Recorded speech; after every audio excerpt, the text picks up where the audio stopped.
Thanksgiving is here, a time to be thankful for what we have. I mean, what you could be thankful for could be anything. You could be thankful for life, thankful for the sun, thankful for batteries, electricity, internet. The list goes on.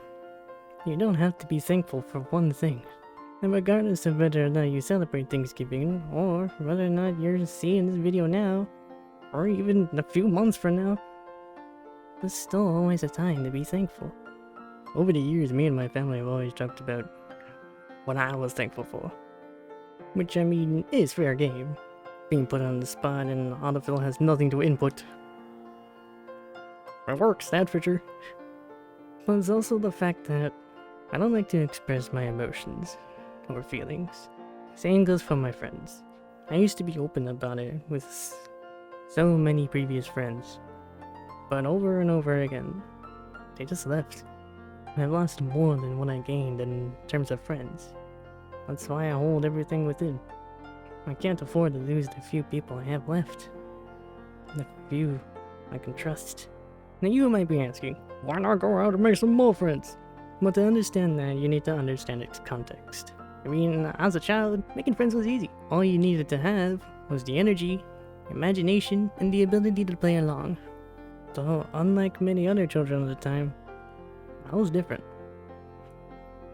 I'm sure my parents weren't expecting their first child to be the child they anticipated. Now, quick disclaimer, none of what I'm about to say and tell you should be considered canon to any character arc that I will tell in the future. This is just me, just saying everything from the heart. So I was having a little few notes here and there. It's just me being real. Some stuff I'm about to say, not even my family probably knows. Remember, I'm not very open, so it'd be a huge shock to them. And to any family that is watching, hi! Now before you go asking, what is this? And go at it with a game of 20 questions, sit and chill. Perhaps those can be answered another time. During my childhood, me and my parents went through a lot of ups and downs, though I always experienced more ups than downs, mainly because my parents were always heavier. Seesaw jokes. My parents, on the other hand, were always experiencing something. Moving from apartment to apartment, giving birth to a little sister, and eventually a divorce. Now, we were never, top of the line, famously rich, but we also weren't poor. My father at the time pulled in most of the income, while my mom was a stay-at-home mother. Yeah, those challenges are stressful, but it is nothing compared to me being a student.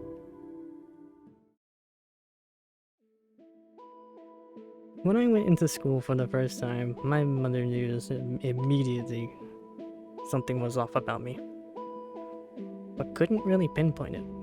It wasn't until later, as time went on and it became more obvious. Not only was I a slow learner, I was quiet.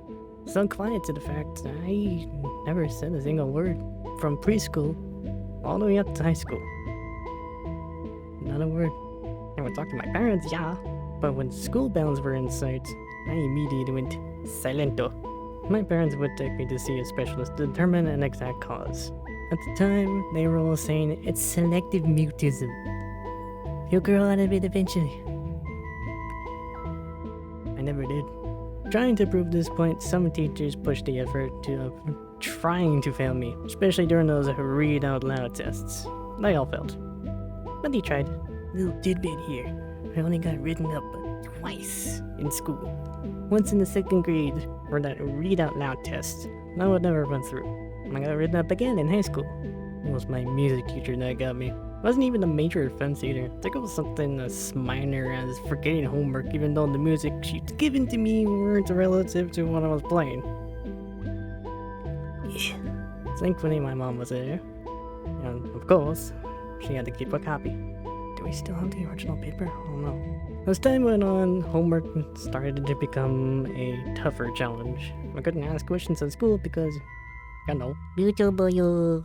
And you can absolutely bet There were a lot of emails going back and forth between my parents and teachers. Despite all the communication troubles, I managed to get through school with passing grades.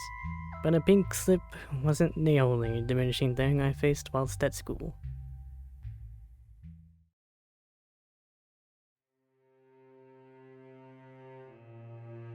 Being young and naive, it was simple to make friends. And in fact, throughout elementary and middle school, I had quite a few who were loyal. But over time, I would lose them all. My school rubs. Everyone wants to be a part of their own thing. Fit in, be popular. Typical high school vibe. Well, minus the bullying. We never had any bullies. Common sense was a thing at the time. So what about me? I was in the class all my own. Sat alone during breaks and lunch. In the same spot every day. Rain or shine. It was still visible to everyone. You couldn't miss me. And even with that being said, no one ever came up to me. Most I ever got was a hi or hey. No one ever wanted to hang out with me. Because no one wanted to hang out with a quiet freak such as myself. Someone who can't even engage in conversation. I'm sorry, my mouth was clamped shut. Every time I tried to force myself to speak, it would only grip tighter and tighter. With no way to loosen it and be free. When I finally graduated, I didn't leave with friends. I didn't leave with memories. All I left with was a piece of paper saying, "Ya did it."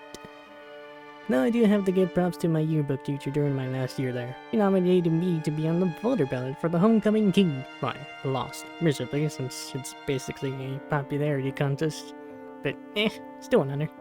So, what happened? Why was I quiet? Who done goofed?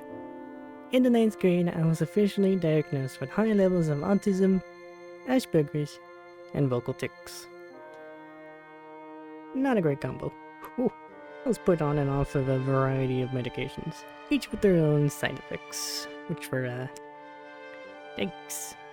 Eventually, we settled on a good set of medications. Finally opened up in 11th grade. That was an exhilarating feeling. To finally get those clamps off.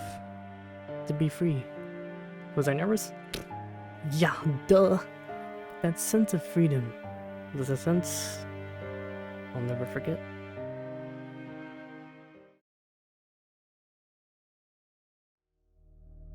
So now you know the story. I kept up a lot of details because they just weren't important to the story, or is this something you just don't need to know?